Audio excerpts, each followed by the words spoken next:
بیج کے ارد گرد تبدیل ہونا شروع ہو جاتا ہے. اس جاہل کے بچے کو یہ نہیں پتا. غصہ نہیں کرنا. اس لیے ہم جنر سے کاٹن خریدتی ہے حکومت. پتہ نہیں یار جمے سن کے اگے سن. ٹھیک ہے, میرا خیال ٹرین دے پہیے تے تھلے نکلے سن. میرا مطلب ہے گورنمنٹ نے خبر دی ہے کہ منسٹری نے پرپوز کر دیا کہ 3 ملین میٹرک ٹن گندم امپورٹ کی جائے. یعنی یہ بڑھتے جا رہے ہیں. جی ٹھیک ہے, عمران خان جو روس سے لینے گیا تھا وہ 1 ملین. ٹھیک ہے, اور روس کی جنگ شروع ہوئے ہیں نا 15-20 دن ہی ہوئے نے جنگ شروع کرا کے. ہاں جی, وہ لڑن نہیں ڈے جا کے پھر سمجھایا تب لڑائی شروع ہوئی ہے. تب جا کے لڑائی شروع ہوئی ہے. تو جنگ شروع کروا کے آیا تھا تو اس وقت 10 لاکھ ٹن تھا. ترقی آپ دیکھ کتنی ہو رہی ہے, اور پچھلے 20 دنوں کے اندر یہ 30 لاکھ ٹن تک پہنچ گیا ہے معاملہ. ٹھیک ہے, اچھی خبر پڑھ دوں؟ ہاں پڑھے. ہے تو آن لائن ہی ہے. پاکستان کا جو آئی ٹی ایکسپورٹ ہے وہ 8 ماہ میں 30% بڑھ گئی. اس میں 30% کی گروتھ ہوئی ہے. نہیں, پھر اصل خبر یہ ہے کہ حکومت نے FATF کا سہارا لے کے باہر سے جو مطلب کہ غیر قانونی طریقوں سے پیسے آ رہے تھے نا, ان کا آنا مشکل بنا دیا ہے. تو کام یہ پہلے ہو رہا تھا. جی ٹھیک ہے, لیکن اب اس کے پیسے لیگل طریقے سے آنے شروع ہوئے ہیں تو وہ کاؤنٹ ہونا شروع ہو گیا. یہ کام نہیں, اس سے بہت زیادہ کام ہو رہا ہے پاکستان. ٹھیک ہو گیا. OIC کی بات ہے, آپ نے کوئی نہیں کی لفٹ نہیں کرائی OIC کو, کیا کیوں ہو رہا ہے؟ دیکھیں آج کیا ہوتا ہے اس کا. OIC کا جو ہوگا پھر بتائیں گے آپ کو. OIC جو ہے یار, وہ میرا مطلب ہے کہ سعودی عرب کو خوش کرنے کے لیے, اس کی چاپلوسی کے لیے. OIC سعودی لیڈ ایک گروپ ہے نا, میں اپنے ولاگ کے اندر آپ کو عرض کر چکا ہوں. ٹھیک ہے جی, آگے چلیں. فیول یعنی انرجی, فوڈ, میٹل, ان کی قیمتوں میں ریکارڈ اضافے سے ملک کی جو امپورٹس ہیں وہ بھی ریکارڈ ہائی پر چلی گئی ہیں. ظاہر ہے یہ بات وقتاً فوقتاً ہو رہی ہے. دوبارہ خبر چھپی ہے, کل بھی آپ نے تذکرہ کیا تھا, امپورٹ کا بل $48 بلین تک جا پہنچا ہے. یہ اونلی اگر امپورٹس کی بات کی جائے, خاص طور پہ بہت ہی کام خراب ہوگا, بہت ہی کام خراب ہوگا. یہ انٹرنیشنل کموڈٹی کی پرائسز جو بڑھ رہی ہیں, یہ کموڈٹی کا ایئر ہے بھائی. جی ٹھیک ہے, سیکیورٹیز کا ایئر نہیں ہے, اسٹاک مارکیٹ کا ایئر نہیں ہے. جی نیکسٹ خبر یہ ہے کہ فٹ ویئر انڈسٹری جو ہے offers opportunity for China. China کو ہم آفر کر رہے ہیں کہ چائنا ہمیں آفر کر رہا ہے. Footwear industry offers opportunities for China. ہاں جی, ہماری فٹ ویئر جو انڈسٹری ہے اس خبر ہی پڑھ رہی ہے. ہاں, ڈبل ڈیجٹ گروتھ جو ہے وہ ہماری چائنا کو حاصل ہو گئی ہے. ہم چائنا کو جو ایکسپورٹ کر رہے تھے نا, ان میں 10 سے 12% اضافہ ہو, ڈبل ڈیجٹ گروتھ ہوئی. جی ٹھیک ہے, اور اس شعبے میں ہوئی. ٹھیک, نان ٹیکسٹائل کی جو ایکسپورٹ ہے وہ 26% بڑھ کے تقریباً $8 بلین تک جا پہنچی ہے. یار اچھی خبر ہے. ان پٹ کی کاسٹ جو ہے وہ 100% بڑھ گئی ہے. تو اگر ایکسپورٹ جو ہے ان کا والیوم 26% بڑھا ہے تو ان ریئل ٹرم میں تو کمی واقع ہوئی نا. ویسے عمران خان کی طرح آپ جتنی مرضی بونگیاں ماری جائیں. اچھا چلے, میں نے کہا دل کے خوش کرنے کو خبر ہی پڑھ دے. یہ خبر ہر چوتھے دن چھپ جاتی ہے. کیا UAE کا انویسٹر جو ہیں وہ میجورٹی سٹیک سمٹ بینک ایکوائر کرے گا. نہیں کرے گا, یا کر لیے ہیں, نہیں کرے گا. ہاں وہ کرنا چاہ رہے ہوں گے نا, کوئی سمٹ بینک میں کھیل رہا ہوگا نا.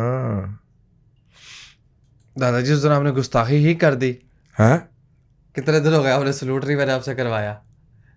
اس دن ہم نے خبر پڑی کہ لارجسٹ جو یوریا کا ہے مینوفیکچرر وہ اینگرو ہے. اینگرو نہیں ہے, ایگرو نہیں ہے نا,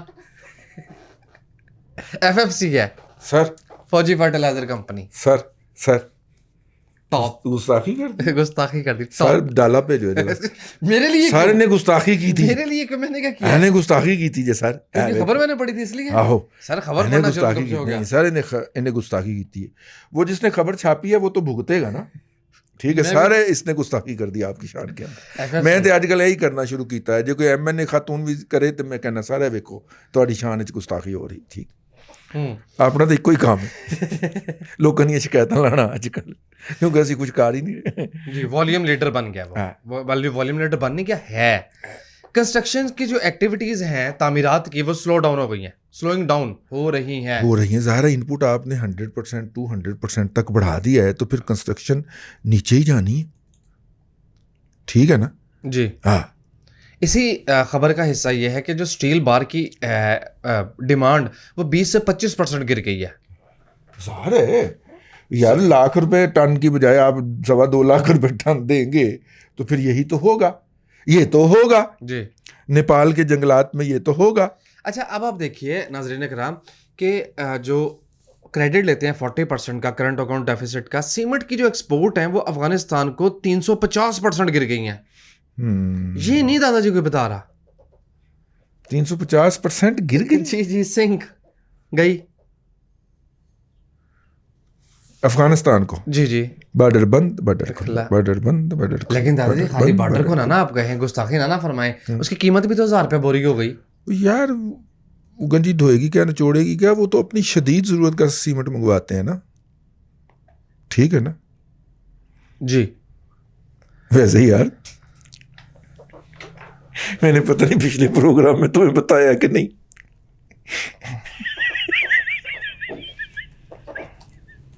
واہ میرے مولا. سامعین کرام, میں ایک بات پہ دکھی تھا, اور وہ بات یہ تھی کہ جب وہ 15 اگست ہوا تو ظاہر ہے ہمارا ایک نقطہ نظر تھا, ہم نے آپ کو پوری آنیسٹی کے ساتھ بتایا, اور ہر چیز جو ہم نے بتائی, اب لوگ مطلب کہ انڈیویجولی فون کر کے کہتے ہیں کہ یار اب بالکل درست ثابت ہوئے. تو جب بندہ ایمانداری سے بغیر کسی تعصب کے آپ تک ہم اپنا انالیسس پہنچا رہے ہوتے ہیں, تجزیہ پہنچا رہے ہوتے ہیں, تو ہم اپنی خبریں جو ہیں کئی ذرائع سے لے رہے ہوتے ہیں, براہ راست بھی ہم لے رہے تھے خبریں. تو ہم نے جیسے جیسے آپ کو پروڈکٹ کیا, یا جیسے جیسے ہم نے کہا کہ آپ اس کو ایسے رکھیں, ویسے ویسے ہو گیا, ٹھیک ہے, ہوتا گیا. اب 15 اگست والے دن نا ہماری خواہش تھی کہ ہم وہاں پہ ہوں کابل میں, جی جب ہینڈنگ اوور ٹیکنگ اوور ہو, اور اس کے لیے فہرست بنی, اور ہم نے بھی کسی کو گزارش کی یار ہمارا نام بھی ڈلوا دیں. انہوں نے کہا کہ جناب آپ کا کوئی ٹی وی چینل تو ہے نہیں. میں نے کہا اتنے سارے یوٹیوبر نال لے کے چلے ہو تو ساڈا بھی انہوں جناب پوا دو, ٹھیک ہے. ایک اعلیٰ عہدے پہ بیٹھے ہوئے ایک شخص نے, ویسے وہ پیغام بھجواتے ہیں کہ وہ ہمارے بہت بڑے فین ہیں اور ہمیں بہت لائک کرتے ہیں, ٹھیک ہے, لائک کا لفظ استعمال کرتے ہیں, ہمیں بہت لائک کرتے ہیں, لیکن انہوں نے انج سرخ پینسل دے نال نا پورے نا دے اتے لکیر پھیری. انہوں نے کہا اے نہیں جائے گا, ٹھیک ہے. تو خیر دل میں تھوڑا سا رنج تو آیا کہ یار نوکری سے آپ نے نکلوا دیا, کسی ٹی وی چینل پہ بیٹھتے ہیں تو نوٹس آ جاتا ہے, اور کسی جگہ پہ ہمارا نام کنسیڈر ہو جائے تو آپ پہنچ جاتے ہیں وہاں سے ہٹوانے کے لیے. اب اس پہ بھی آپ نے لگا دیا, ٹھیک ہے. لیکن اس کا نتیجہ کیا ہوا, میرا رب جو ہے, افغان حکومت نے پاکستان کے لیے جرنلسٹ ویزا ویسے ہی بند کر دیا.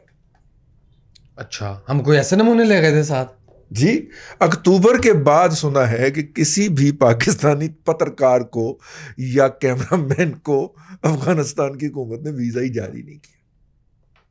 بالکل صحیح. یہ کیسی بات ہے, کیا کمال خرجہ ہے. کیونکہ وہ انہوں نے اگست کے اندر چائے کی ایسی تصویریں اور ایسا کچھ وہاں سے رپورٹ کر دیا تھا کہ انہوں نے کہا جناب انڈین جرنلسٹ آ جائے گا, پاکستانی جرنلسٹ کو آنے کی اجازت نہیں ہے, کیونکہ پاکستانی جرنلسٹ کے بھیس کے اندر آپ کسی اور کے اہلکار بھیجتے ہیں.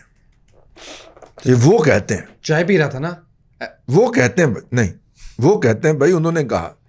تو چونکہ میرے ساتھ وعدہ تھا کہ جناب آپ نے اپریل میں یہ آنا ہے افغانستان میں, تو میں نے پھر مارچ چڑھتے ہی میں کہا پاسپورٹ کر لاں.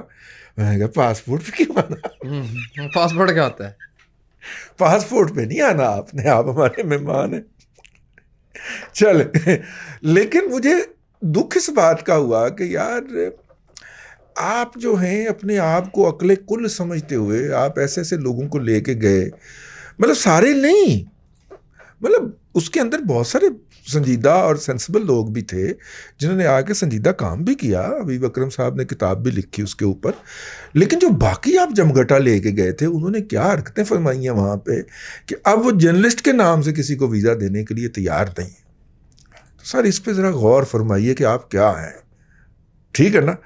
ہم جیسے کوئی مکو ٹھپنے کے لیے آپ بیٹھے ہوئے ہیں, پروموشنیں لے رہے ہیں, ریٹائرمنٹ کے بعد بھی اسی عہدے پہ آپ کنٹینیو کر رہے ہیں, کیجئے. ہمارا جو مکو ٹھاپا ہوا ہے, دیکھیے بات یہ ہے کہ اب میں کیا کہوں, میرا مطلب ہے کہ شعر پڑھ کے بات ختم نہ کر. جی کر دیں. اسی لیے تو قتل عاشقاں سے منع کرتے تھے. اسی لیے تو قتل عاشقاں سے منع کرتے تھے. اب پھر رہے ہو یوسف بیکارواں ہو کر. ٹھیک ہے, یہ کوئی بات میری طرح میرے جیسا دادا پوتا شو میں بیٹھ کے کہہ دیتا تھا, کوئی آپ کو عرض کرنے کے لیے آپ کے پاس حاضر بھی ہو جاتا تھا, لیکن آپ نے نہیں مانی, اور نتیجہ دیکھ لیا کہ افغانستان جیسا ملک جو کہ آپ کے بقول ہمارا بیک یارڈ ہے, ٹھیک ہے, وہاں پہ پاکستانی جرنلسٹ لیگل طریقے سے نہیں جا سکا, اور یہ اکتوبر سے ہو رہا ہے.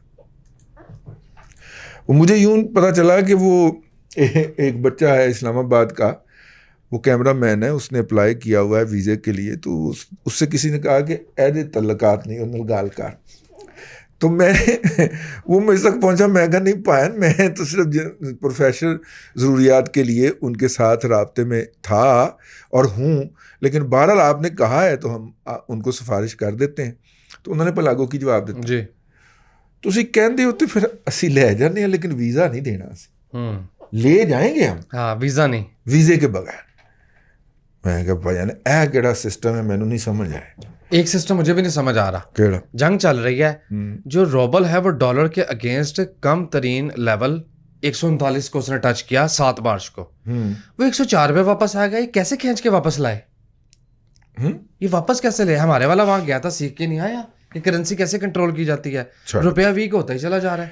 وہ بیسیکلی نا وہ جنگ کے حوالے سے مذاکرات اپنی پیک پہ پہنچ گئے ہیں نا, روبل اسٹیبل ہونا شروع ہو گیا. ٹھیک ہے, اور طیب اردوان نے فائنل سٹروک کھیل دیا نا. اس نے کہا کہ میں وہ جو زیلنسکی ہے اس کو اور پیوٹن کو میں نے راضی کر لیا کہ آپ دونوں ایک ٹیبل پہ بیٹھ کے نا چیزیں سیٹل کر لیں. ٹھیک ہے نا, سمٹ کر لیں اس کے اوپر, اور ترکی اس کو ہوسٹ کر لیتا ہے. ٹھیک ہے, آپ فزیکلی نہیں آنا چاہیں, آپ ورچولی کر لیں, ہم اس کو نیگوشیٹ کر دیتے ہیں آپ کے درمیان. اور دونوں ملکوں کی طرف سے جب اس کی انڈورسمنٹ آ گئی تو اس کے بعد اس نے اسٹیبل تو ہونا تھا نا. مطلب جنگ کچھ دنوں کی بات. کتنے منٹ رہ گئے ہیں, میں آخر میں ایک رونا رولوں, لیکن اس سے پہلے میں ایک بات کر لوں. دادا جی رفست کے اثرات بارڈر پار, اس نے مودی کی خارجہ پالیسی کی تعریف کی نا اپنے والے نے, ڈالر کے اگینسٹ انڈین روپیہ بھی ویک ہونا شروع ہو گیا.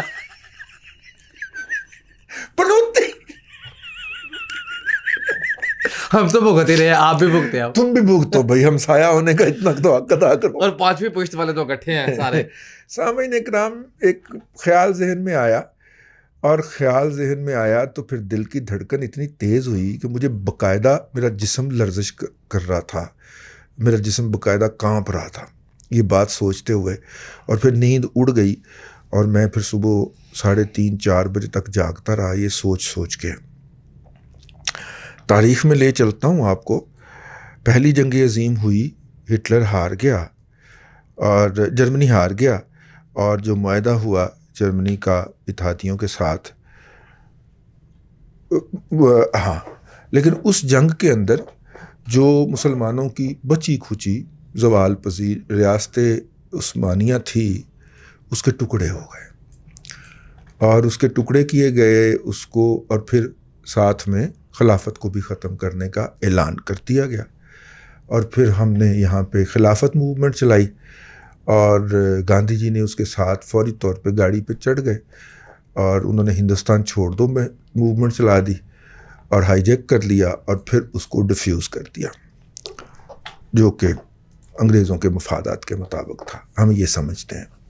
لیکن اس کا نقصان بہت ہوا مسلمانوں کو ایز اے ہول, اور بڑے صغیر کے مسلمانوں کو پرٹیکولرلی, کیونکہ جو یہاں سے چھوڑ کے افغانستان گئے ان کو وہاں پہ قتل و غارت گری کر دی گئی, لوٹ لیا گیا, ان کی عورتوں کو بھی اغوا کر لیا گیا. پھر وہ لڑتے لڑاتے جو ہے, جو آج کا آذربائیجان ہے, وہاں پہ پہنچے تھے. ٹھیک ہے, اور وہاں پہ 1957 تک اردو کے میگزین نکلا کرتے تھے, اردو اخبارات نکلتے تھے. اچھا. ان لوگوں کی اولادوں کی وجہ سے پھر ان کی اگلی اولادیں جو ہوتی ہیں وہ پھر لوکلائز ہوتی جاتی ہیں, اردو بھول گئے ہوں گے. لیکن ایریٹیریا اور آذربائیجان, یہ 2 ممالک ایسے ہیں سامعین اکرام, اہل پاکستان کی بات کر رہا ہوں, آپ کو جہاں پہ ملیں گے آپ کو بہت محبت دیں گے. ایریٹیریا تو وہ ہے نا حبشہ, جی وہ ان کی وہ والی روایت چلی آ رہی ہے 1400 سال سے. وہ اور وہ ایز اے ہول مطلب کہ حبشہ والے جو لوگ ہیں، وہ جو ایریٹیریا والے ہیں، وہ کرسچن ہونے کے باوجود بھی آپ مسلمان کو بہت زیادہ، جب وہ مسلم سنیں گے تو آپ کو رسپیکٹ دیں گے، آپ کی خدمت کرنے کی کوشش کریں گے. یہ جو آذربائیجان والے ہیں نا، ان کے بھی بلڈ میں، ان کے آباء و اجداد کی ذرا تاریخ پڑھیں تو اس کے اندر سے بھی آپ کو اپنے نشانات نظر آئیں گے. خیر میں اور طرف نکل گیا. ایک ہارنے والی قوت تھی، اگرچہ وہ بہت بڑی قوت تھی، اور اس وقت سلطنت عثمانیہ نے اس کے ساتھ کھڑے ہونے کا فیصلہ کیا. وہ ہار گئے، جرمن ہار گیا اور خلافت عثمانیہ کے ٹکڑے ہو گئے، ختم کر دی گئی. اس جنگ کے اندر جو اس وقت چھڑی ہے، جسے ورلڈ وار 3 کا نام بھی دیا جا رہا ہے ہماری طرف سے، اس کے اندر پھر ہم ایک ایسی قوت کے ساتھ کھڑے ہیں جو بظاہر تو بہت بڑی ہے، لیکن اس کی جو بنیادیں ہیں وہ شکستہ ہو چکی ہوئی ہیں، اور اس جنگ میں وہ جیت نہیں سکے گا اگر یہ لانگ ٹرم میں سسٹین کر گئی. اسی لیے وہ مذاکرات پہ اتر آیا ہے. میں اس دن سے خائف ہوں کہ جس دن روس یہ جنگ ہار گیا تو ہمارا کہیں وہ حشر نہ ہو جائے. اور بظاہر مجھے لگتا ہے، میں ہمیشہ لوگوں سے الگ کے سوچتا ہوں اور آپ کو بعد میں ثابت کرتا ہوں کہ میں درست تھا. مجھے لگتا ہے کہ روس یہ جنگ ہارنے جا رہا ہے. ٹھیک ہے، ابھی جاپان اور یورپین یونین کی پابندیاں تھیں، یہ 2 دن پہلے مؤثر ہوئی ہیں نا، اور روس نے پہلے مذاکرات کرنے اور ٹیبل پہ آنے کی ہاں کر دی ہے. ٹھیک ہے، اور روس کے، امریکہ کے صدر اور چائنا کے صدر کی آپس میں منہ ماری ہو گئی ہے. آپ کو پتہ ہے انہوں نے آن لائن ملاقات کی تو اس کے اندر امریکہ نے کہا ہے کہ ہم آپ کو سبق سکھا دیں گے اگر آپ نے روس کی مدد کرنے کی کوشش کی تو. ٹھیک ہے، اگو پھر چائنا والا کی تمکی لانا، جی اس نے کہا اگر ہم بھی آپ کو سبق سکھا دیں گے اگر آپ نے تائیوان کے اوپر پیچھے نہ ہٹے آپ تو. ٹھیک ہے، لیکن میرا مطلب ہے کہ یہ جنگ جب سفل ہوگی، یا یہ جنگ جو ہے یہ جب خاتمے کی طرف بڑھے گی، تو یہ سوچ کے خوف آتا ہے کہ جو 1919 21 اور 20 میں ہوا تھا، 19 20 اور 21 میں ہوا تھا، اب بھی ہم 100 سال بعد اسی دور سے گزر رہے ہیں. میں اگلی بات کرنا نہیں چاہتا، اور میں آپ کو سوچنے کی، فکر کرنے کی دعوت دے رہا ہوں. میری تو نیند حرام ہے، 2 راتوں سے میں سو نہیں پا رہا. میں نے کہا کہ میں کلیا کیوں جاگا، تسی بھی تو جاگو نا. اللہ آپ کو آسانیاں عطا کرے اور آسانیاں خلق خدا میں تقسیم کرنے کی توفیق عطا کرے. آمین. دادا جی بہت شکریہ. ناظرین اکرام، پولیٹیکل اکانومی کا پروگرام دادا پوتا شو آپ دیکھ رہے تھے. یہ تھا آج کا دادا پوتا شو. میں امید کرتا ہوں کہ آج کا دادا پوتا شو آپ کو پسند آیا ہوگا. وسیم احمد کو دادا جی کے ساتھ اجازت دیجیے، آپ سے ملاقات ہوگی کل تک کے لیے اللہ حافظ.